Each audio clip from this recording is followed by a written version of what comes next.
Ayan, magandang gabi, magandang umaga kung nasa panig mo ng mundo ha. Ang reading na po natin ngayon, ito po ha, medyo ginagabi na naman tayo, gabi na talaga, no? This is a reading for mga love life o kung ano man. Para po sa mga pag-iibigan ha, ninyo. Ayan, whether you're a single, in a relationship, ayan, okay po.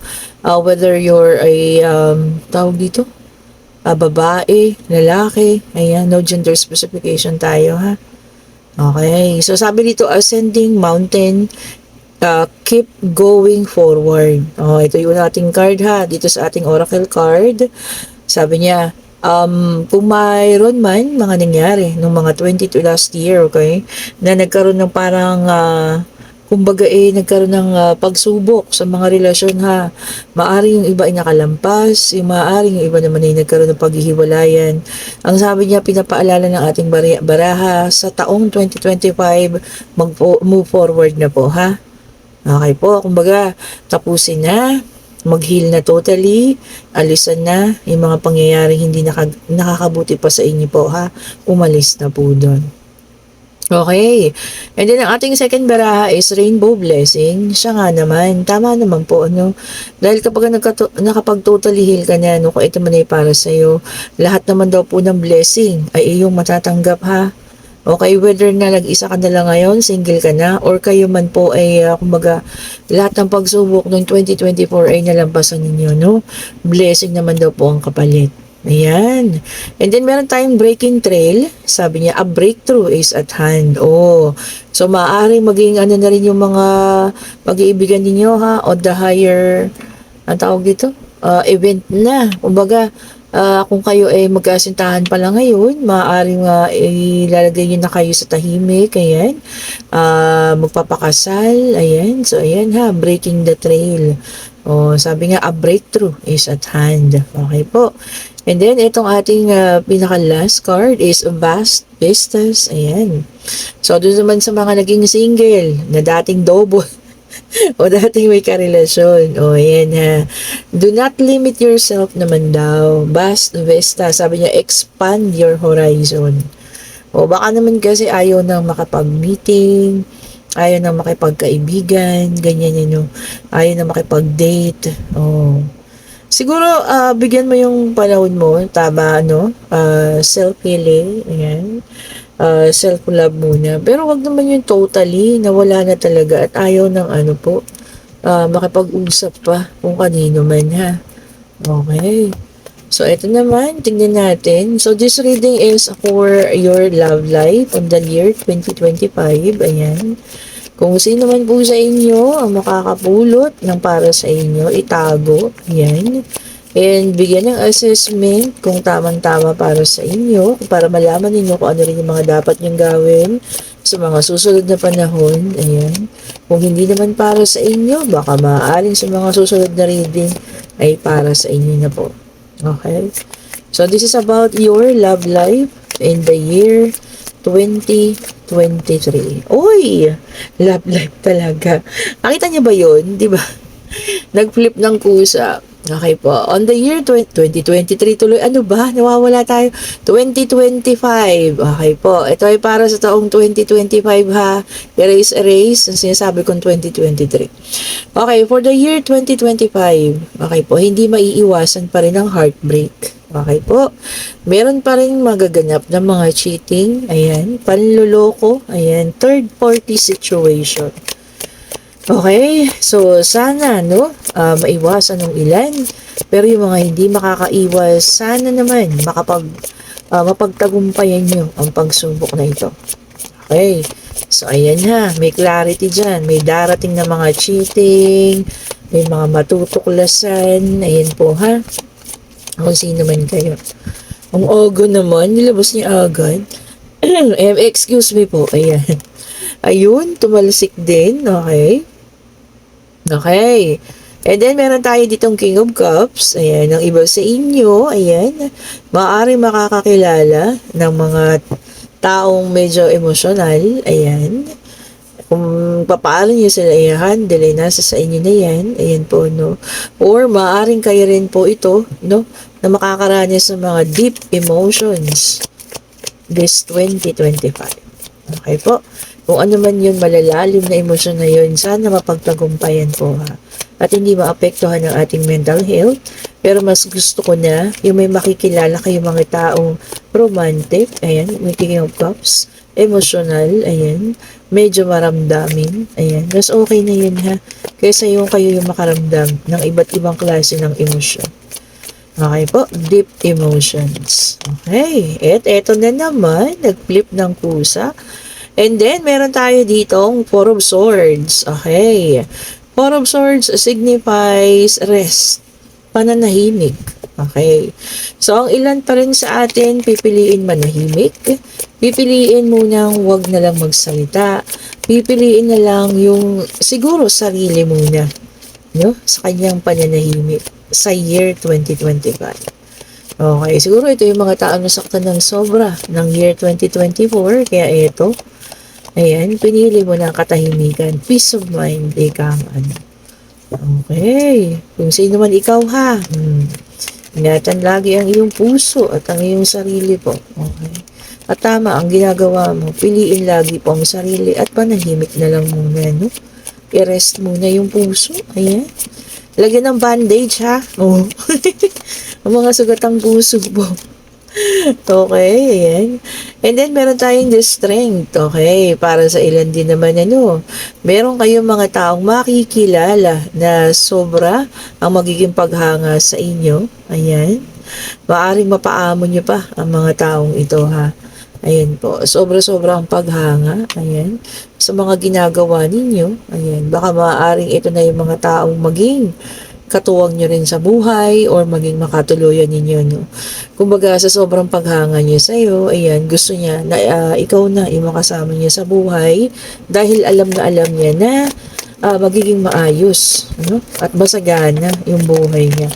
Siguro maano kayo, masipag kayong tao, ayan, ano, may kasipagan kayong tao, kaya ayan, maraming hahanga, maraming magkakagusto no, na kayo ay makasama po. Okay, and then meron tayo dito Eight of Cups. Okay, so this is signifies moving on, moving forward, pag-alis. Ayan. Maaari ang iba din sa inyo ay aalisan ng isang relasyon. Siguro hindi na makakayanan, sobrang toxic na. Okay, so kayo na mismo yung magde-decide na, wala na, ayoko na, kailangan ng tapusin ito. Or kung hindi naman, kayo din yung aalisan. So, hindi pa rin talaga maiiwasan ha, yung mga breakup. Oh, okay po. Breakup, ayan, yung pag-alis, paglisan yan, ng mga tao sa buhay ninyo. Okay. Ang bigat ha. Ang bigat naman ng reading natin ngayon. O, maaaring ito po ay tungkol sa iyo ha. Maaaring hindi naman. Pero ang reading pong ito ay forecast. Okay po, para sa love life, year 2025. Okay. Tignan pa nga natin, ano? Ang swerte, no, ng mga taong nakalampas sa mga pagsubok ng year 2024 at magkasama pa rin sa year 2025. Di kayo na. Okay? Bakit parang may inggit pa? Okay. And then, meron tayong Six of Wands. Okay. This is success and victory. Okay. So, patuloy pa rin naman yung iba sa atin na magkakaroon ng victorious o magiging successful lang love life. Ayan po, ano. Magiging maayos. Smooth lang, kumbaga, no.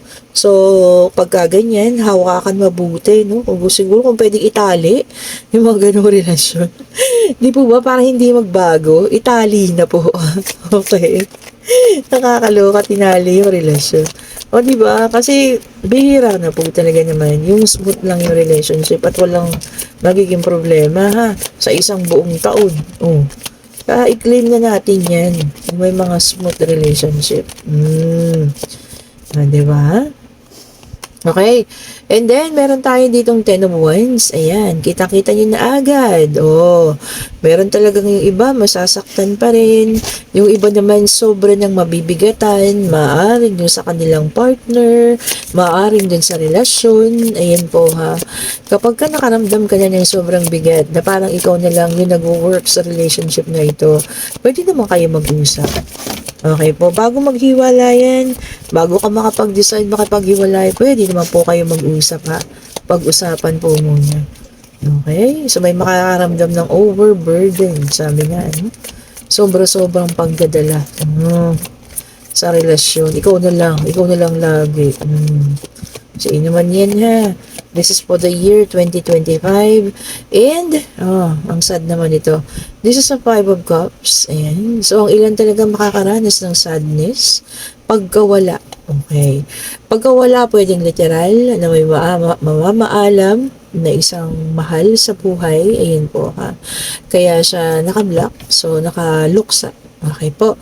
So, sana, kung ano man, hindi mangyari, no? I-reverse na yung mga ganong negative energy. Especially, syempre, kung mahal natin yung tao, gusto pa naman natin makilala at makasama yan, ha? Di ba ba? Nang matagal-tagal.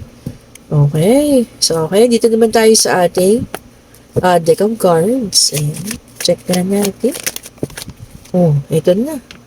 Okay, and then the judgment, which is a fire sign. O, para sa mga fire sign. Yung iba magkakaroon ng rebirth. O, pagbangon. O, parang kapapanganak lang muli. Ayan. Kumbaga, siguro matapos na yung healing niya, season. At siya ay bubuksan niya na ang kanyang puso sa mga panibago. No? The judgment. The judgment kasi parang paggising. So, parang nagising ka na sa mahabang pagkakatulog. Para sa ilan yan ha.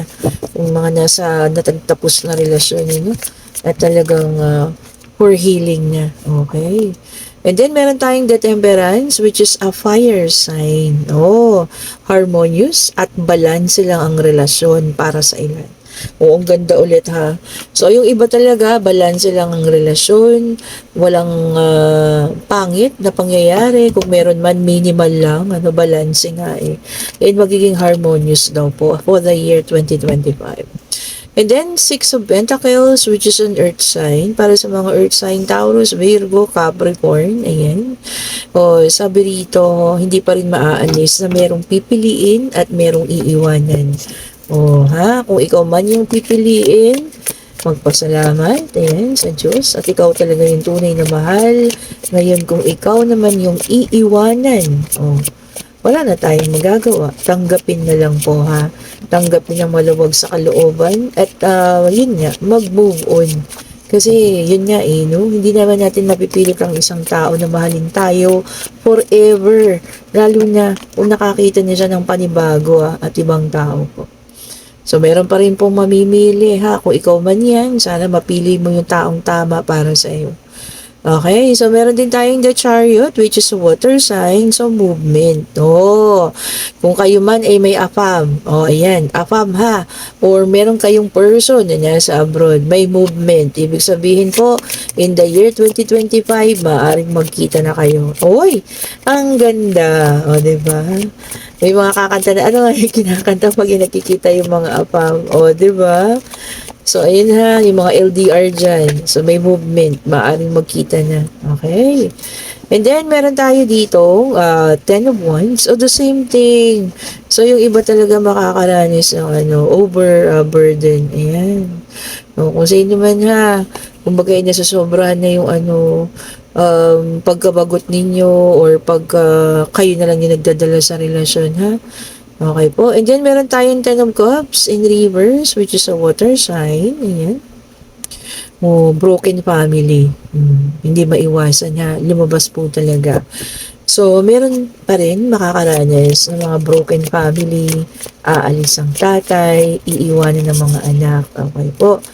So, sana, pagka ganon, magpakatatag para sa mga anak ang inay, kung sino man yung nanay, kung sino man yung tatay, sabi ko nga pwede kasing vice versa, maiiwan na yung tatay, shattered dreams, sabi nga, broken family. Okay. Sana maayos, sana ma-reverse yung mga negative energy na yan. Sana maging positive na. Pero hindi pa rin po may iwasan na magkakaroon ng broken family. Okay po, and then meron tayong 8 of Cups, which is a water sign. Meron naman yung iba, trying one more time. Oh, may pagbabalikan for the year 2025. Ano ba to? Talagang ang daming ganap po ha. So ayan, maaaring may pagbabalikan sa year 2025. Trying one more time. One more chances. Second time. Second time around. Oh, may mga magbabalik sa buhay ninyo ha. Kung sino man yung mga yan, i-check ninyo kung kaya niyo pang tanggapin. Pero kung hindi nakatanggap-tanggap, 'di ba? Alam niyo na kung anong dapat gawin diyan ha. And then meron tayong the star, ayan, which is an air sign, ayan. O yung iba naman, magkakaroon na ng tawag doon, spirituality renewal. Mas mapapalapit sa Diyos. Siguro iisipin mo na talaga yung sarili, ano. And also, the star signifies mga kahilingan. So, kung ano man, yung mga hinihiling ninyo, sa year 2025, ayan po, parating na ha. Whether it's general or sa pag-ibig man yan, ano, ayan, paparating na. Yung ano man yung hiniling ninyo po, ibibigay sa taong 2025. Okay, so dito naman tayo sa ating The Hidden Truth Oracle card. Tignan natin ang mga love life. Kung gusto ko talaga pinakikialaman yung love life ninyo no? Okay? Pasensya na po kayo ha. Ayan. Hindi ko alam kung bakit ako tinawag ng ating baraha at talagang nag-focus ako ngayon para sa inyong mga love life. Ayan ha. Oh, I love you. Ang iba makakaranas sa sasabihan ng I love you. Anong isasagot mo? I hate you? I don't mind? Or I love you too? Diba? Ang sweet. Yung iba maganda ang reading ha. Yung iba naman, ako, may mga negative din. Okay, sana lahat maganda na lang. Kung pwede nga lang Kung pwede natin gawin ganun. Pero sabi ko nga sa inyo, hindi kayo inaalis ng Panginoon sa sitwasyon na yan kung hindi siya merong malaking dahilan po. Okay po? Or sa taong yan. Okay, so laging may dahilan. Tatandaan niyo yan ha. Everything happens for a reason. And then, I feel you leaving me behind. Yung iba talaga may aalisan or merong mismong ikaw yung aalis sa sitwasyon ninyo or sa relationship ninyo. And then, sabi niya rito, it was my fault, but I blamed you. Yung iba ha, makakaramdam ng pagsisisi. Kung sino man yan ha, maaring mga taong magbalik, makaramdam na ng pagsisisi, kaya merong magbabalikan at forecasted natin in the year 2025. Kita nyo, makakaranas na yung iba ng attraction. Ayan.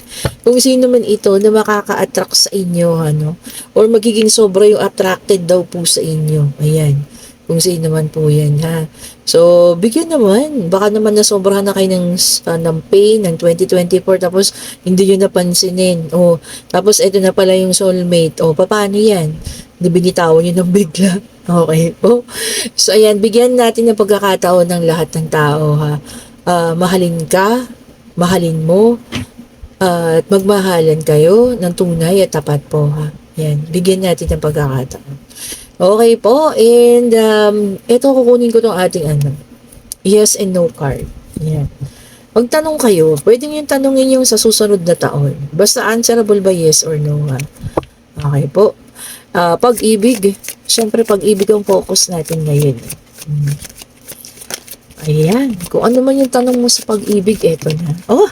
Tumatalon. Maaari ang kanyang kasagutan. Maybe. And, sabi rito, kailangang ibalanse.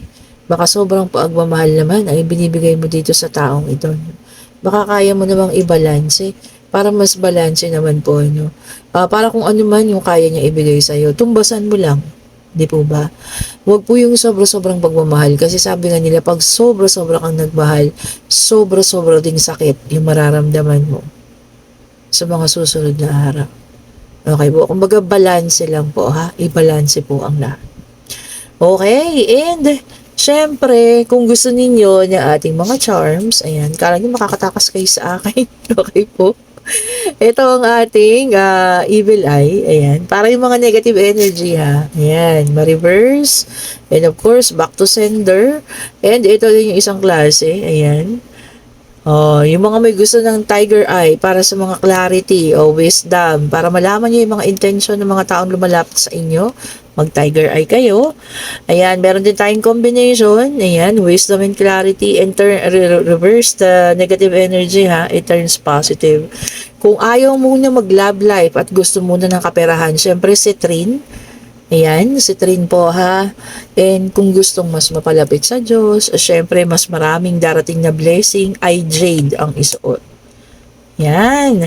At syempre, kung talagang gustong ma-focus ang love life, ang rose quartz. Kumbaga kung talagang ready ka na, totally healed na, sabi mo kay Lord, Lord, gusto ko na po ng love life. O, sabayan mo ng suot ng rose quartz. At ibibigay niya sa'yo yan ha. Of course, ang ating amethyst. Ito yung maliit. Meron pa tayo nito po ha kung gusto ng medyo maliit lang. At syempre, ito yung ating bonggang-bonggang amethyst. Oh, ang ganda, 'di ba? Ito yung bago na siya. Okay? And ang ating black tourmaline turns negative energy into positive. At syempre, ang ating black rose tourmaline, ayan. Ito talaga yung para sa mga negatibo, omen, sumpa, ayan, para bumalik sa kanila. Kung nararanasan nyo yan ha. And kung nagugustuhan nyo yung ating reading, pa-like, pa-subscribe, pa-share, and hit the notification bell para lagi po tayong updated sa mga bagong videos na nire-release natin ha. Uulitin ko, this is a general reading, okay po. And sana makaresonate yung iba, ayan, kung hindi maganda, itapon, ayan. Huwag pulutin yung magaganda, marami naman, 'di ba? And this is a love reading forecast for the year 2025. Thank you so much po for watching. Anong oras na? 12:00 na yata. Ayan, and hindi na po ngayon, Tuesday, Wednesday na. Bye-bye po sa lahat ha. Stay safe. Happy Wednesday po. Bye-bye po.